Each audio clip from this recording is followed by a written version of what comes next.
Okay, we're back again. This is part number 5B. I kind of cut the other section up a little bit, so I'm going to kind of reiterate on the Dead Sea Scrolls.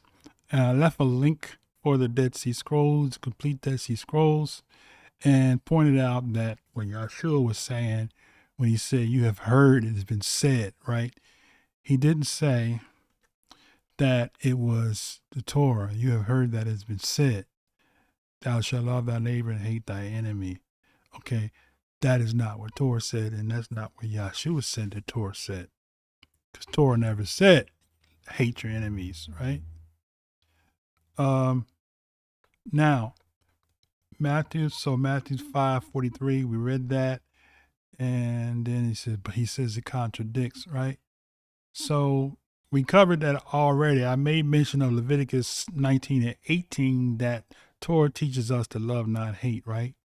So I had a little funny note I wrote here. However, from my research, I came across a sect of the Qumran Scrolls taught them to hate what Yah hates. Maybe that's where the One West camp gets to hate Esau from. Just a little LOL note there. Okay, now let's continue. So Deuteronomy 4:2 says, "You shall not add unto the word." Okay, so I don't see where Yahshua added to the word there. He wasn't saying it was written in the Torah. Okay, now if he had said it was written in the Torah, then the point would be valid. But he didn't say it was written in the Torah. He said, "You have heard that it had been said." Right? See, Yahshua always talked a lot about what people heard. Right? People heard a whole lot of things. I'm sure in his day. Right? I heard. You know, we say that today. I heard somebody say, "Oh yeah, who'd you hear?" I just heard somebody say it. You don't know who you heard say it? Okay. So same scenario there, right? Okay. He also does it in John 13:34. Okay, so we already looked at that. So new covenant doesn't mean something brand new. It means renewal. As a matter of fact, the Most High said in Jeremiah 31:31, new covenant. So the Most High wasn't lying, right? Okay, Deuteronomy 18:20, "But prophet which shall presume to speak a word of my name, which I have not commanded him to speak, he shall speak in the name of Elohim, even the prophet shall die." Okay, so Yahshua prophesies falsely in book of Matthew 16:27-28. So let's look at that. Matthew 16:27, right? Now, while I'm on Yahshua, okay, I want to cover all areas, right? Yahshua didn't falsely prophesy anything. Everything Yahshua had was straight Torah, right? You know why I'm covering myself? Because Yahshua is the one going to gather us. He's the one that we're going to have to deal with.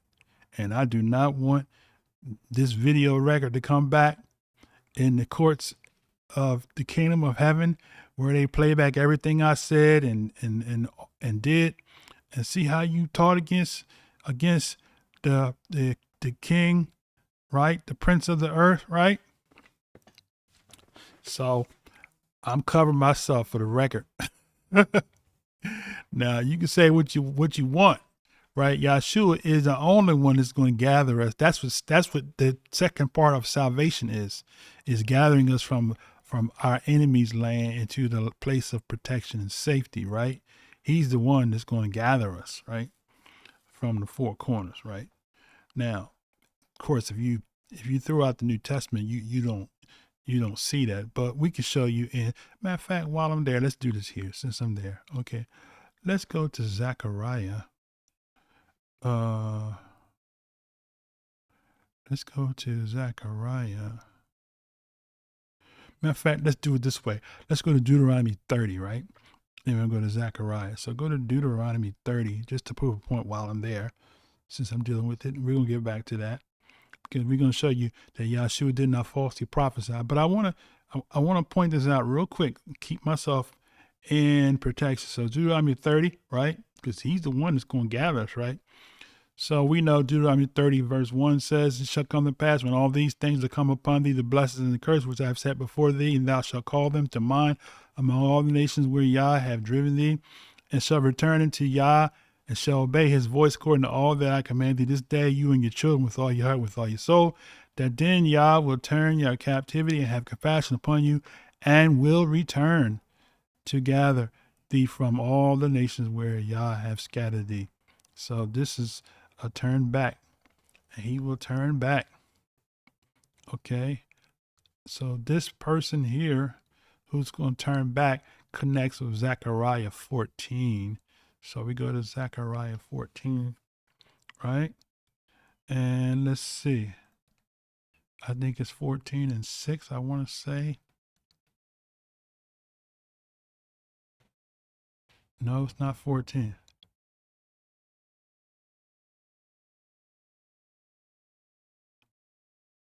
Hold on a second.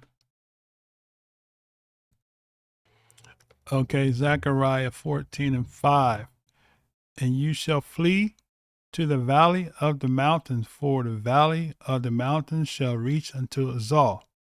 Yes, you shall flee like as you fled from before the earthquake in the days of Uzziyahu, king of Yehudah. And Yah, my Elohim, shall come, and all the saints with thee. Okay, so this one here that's coming is the same one that's the days come, says Yah, comes spoil shall be divided in the midst of thee, for I will gather all nations against Jerusalem to take battle, and the city shall be taken, the houses rifled, and the women ravished, and half the city shall go into captivity, and the residue of the people shall not be cut off from the city. And Yah will go forth and fight against those nations as he fought in the day of battle. And his feet, whose feet? I would presume this is Yah's feet, will stand in that day upon the Mount of Olives, which is before Jerusalem on the east, and the mountain of Olives shall cleave in midst thereof towards the east and towards the west, and there shall be a valley, great valley, half of the mountain shall be moved towards the north, half towards the south. Okay. Verse 5 is the one we read. You shall flee to the valley of the mountains, for the valley of the mountains shall reach to Azal. Yes, you shall flee like as you fled before the earthquake in the days of Uzziyahu, king of Yehudah, and Yah, my Elohim, shall come, and all his saints with thee. So just covering myself, covering the base. Yahshua's coming to gather us, so I don't want to be the one that's on his bad side because of my misunderstanding of Christian doctrine of the renewed covenant. So if you're not sure and you're hearing some things that making you question the New Testament, you want to be very careful how you handle the Mashiach, the one who's going to gather us. He is the final Savior that's going to redeem us from the lands of captivity. We're talking about not religious salvation. We're talking about world domination, where we're ruling with him as sons and daughters of the covenant of Yah. Okay? Let's be clear with that. Now, let's go back. I just had to cover that because I don't want to get myself messed up. Now, so he says that Yahshua prophesied falsely in Matthew 16 and 27, right? So let's go there. Matthew 16 and 27, right?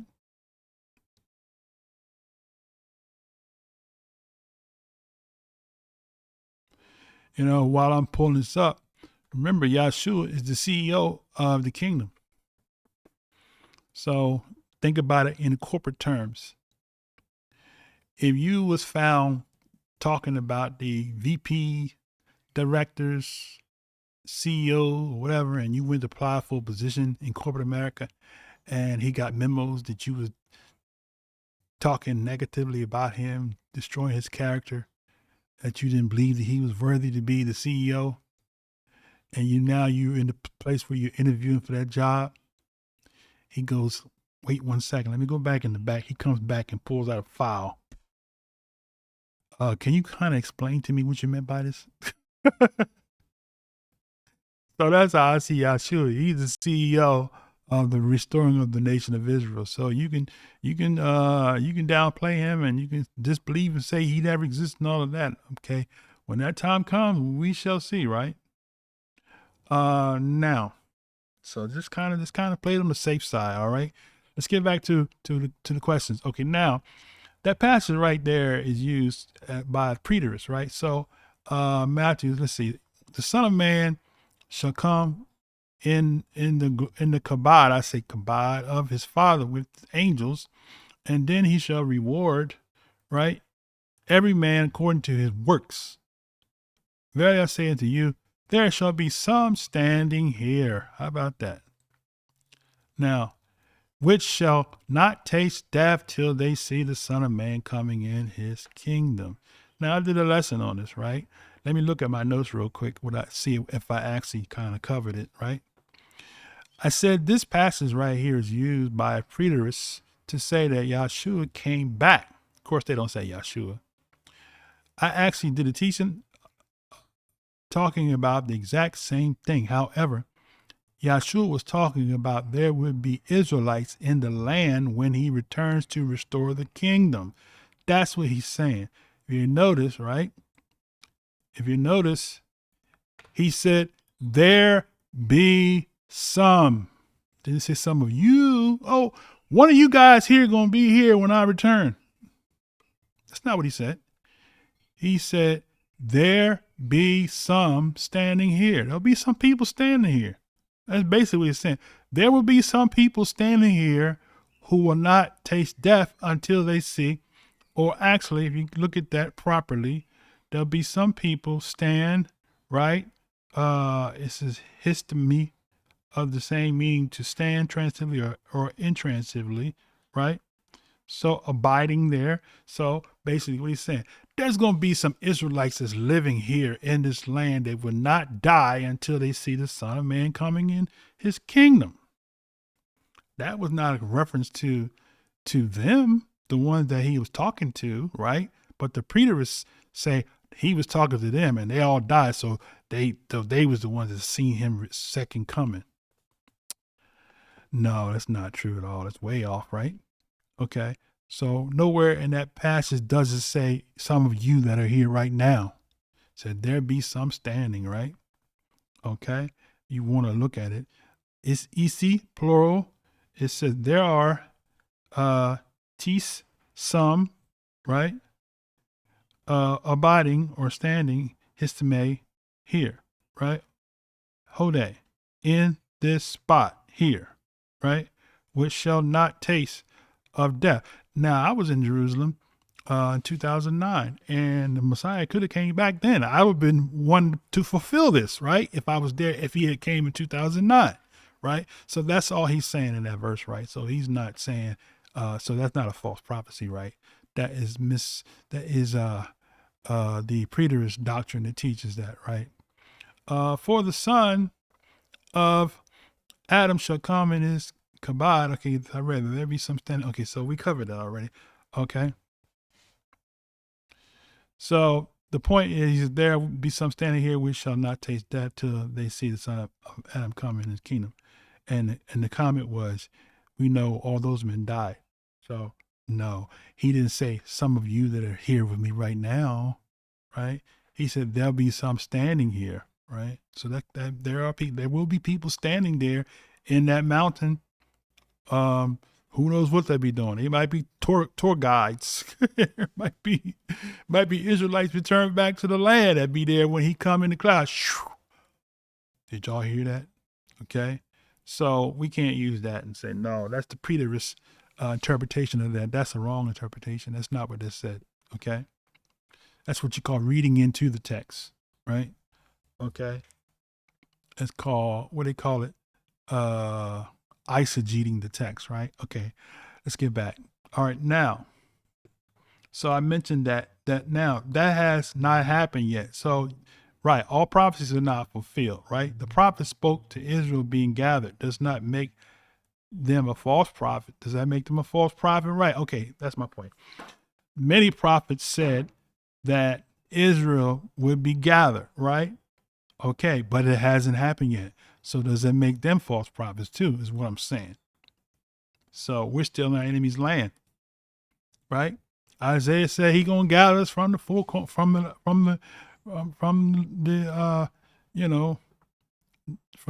the isles of the seas and all of that, right? We still in captivity. So was Isaiah a false prophet? How about Joel? Right? I will bring all nations down to the valley of Jehoshaphat, and I will judge them for my heritage, Israel, whom they scattered among the nations. Right? Is Joel a false prophet? Well, Joel, what he said hasn't come to pass yet, right? So some prophecies, how about Daniel, 70 weeks? How about that? Daniel says 7 weeks turn upon Israel, right? To end the transgression.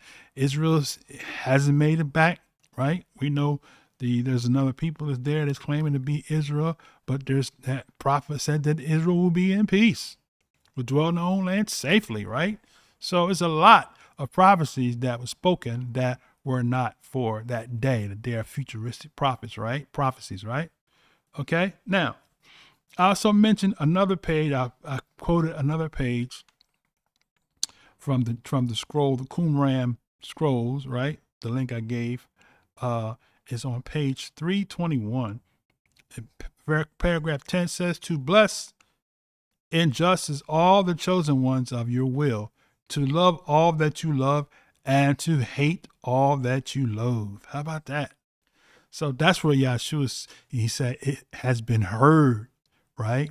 So that's one of the scrolls where they said, hate who Yah hates, right?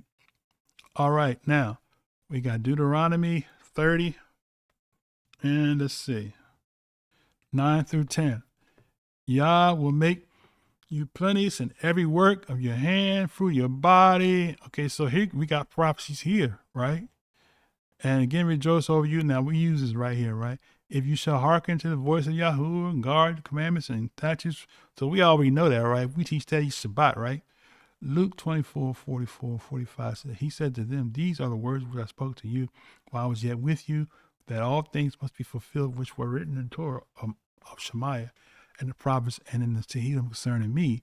Then open he their comprehension that they might comprehend the scriptures. Luke 24, 4. So the statement is Yahshua is not mentioned in the scriptures. The Most High mentioned by name Cyrus, king of, well, of course, Cyrus was in the day, but we talk about Yahshua being the branch. You can go all day long and you can type in the branch, right? So whenever you see, let me just show you real quick. Whenever you see the branch, right, you can go in your Strong's Concordance and you put branch. I think it's in capital B. It might not show capital B. I think I've seen capital branch somewhere. Capital B. So here we go. The branch. Now hear, O Yahshua the high priest, thou and thy fellows that sit before thee, for they are men wandered at, for behold, I will bring forth my servant the branch. Right? So, and speak unto him, saying, thus speaks Yah of hosts, saying, behold, the man whose name is the branch, he shall grow up out of his place and shall build the temple of Yah. Right? So we got, you can go back a couple places here. I think I read that one, 7 and 3. Here's another one. Behold, the days come, says Yahuwah, that I will raise unto David a righteous branch, and a king shall reign and prosper, and shall execute judgment and justice in the earth. So this be the branch of David. Now some would say, oh, that's Shalomo, right? I'll give you that. Okay, if you believe that was Shalomo, that's another lesson. I can do a video on that to prove that was not Shalomo. But, and it could have been a twofold prophecy, right? We got Isaiah talks about the branch, right? There shall come forth a rod out of the stem of Yeshe, and a branch shall grow out of his roots, right? So that's 11 and 1, right? So Yahshua, I just wanted to point that out there. Yahshua's all through, and I have some other references I'll pull out in a second, okay? So the point is that Yahshua is not mentioned, okay?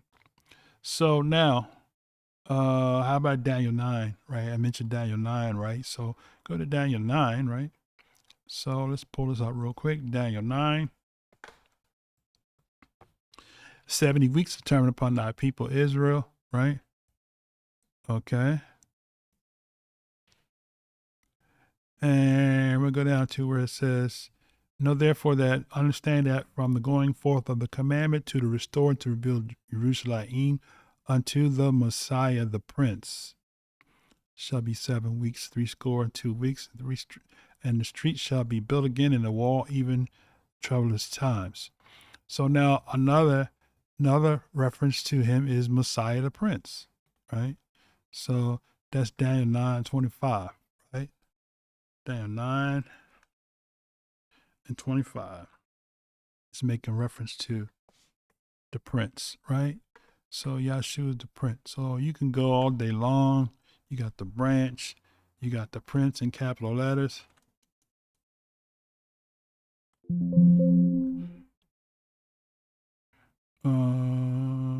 Prince of Princes.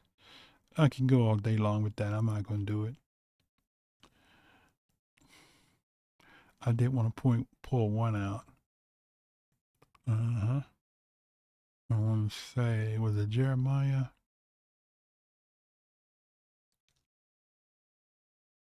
Okay.